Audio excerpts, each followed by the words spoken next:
आपके सामने आधुनिक भारत का इतिहास पढ़ाएंगे, तो उसके संबंधित कुछ क्वेश्चंस आपकी स्क्रीन पर ये रहे। किसके काल में बोर्ड ऑफ रेवेन्यू की स्थापना की गई थी?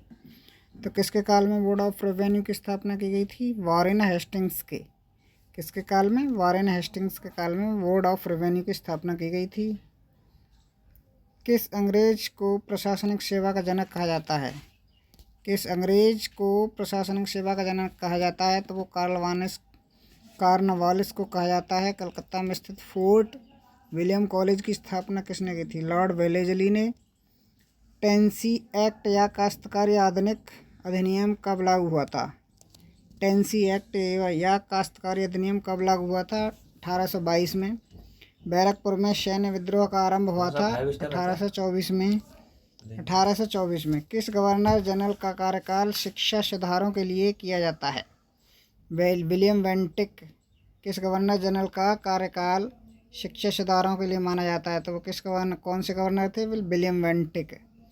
कलकत्ता मेडिकल कॉलेज की स्थापना कब और किसने की थी? कलकत्ता मेडिकल कॉलेज की स्थापना 1835 ईस्वी में विलियम बेंटिक ने की थी।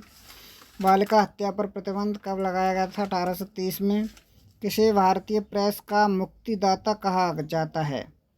तो किसे भारतीय प्रेस का मुक्तिदाता कहा जाता है? लॉर्ड चार्ल्स मेटकॉफ को।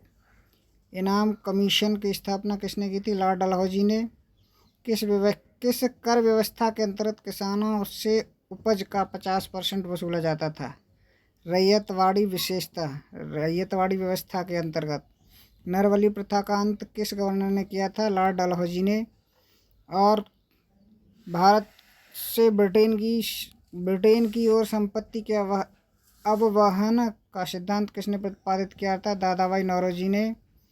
भारत में अंग्रेजों की लूट किस महत्वपूर्ण घटना के बाद शुरू हुई थी? प्लासी के युद्ध के बाद। भारत में प्रथम रेलवे लाइन किसने बिछवाई थी? जॉर्ज क्लार्क ने। भारत में ब्रिटिश भू राजस्व प्रणाली का अधिक लाभ किसे प्राप्त हुआ? जमींदारों को। किसके द्वारा बंगाल व बिहार में स्थायी बंदोबस्त का शुभारंभ किया गया था? लॉर्ड कॉर्नवालिस के द्वारा। रैयतवाड़ी व्यवस्था कब लागू हुई थी? 1820 ईस्वी में। पहली बार औपचारिक रूप से महालवाड़ी प्रथा कब लागू की गई थी? 1822 ईस्वी में। धन्यवाद।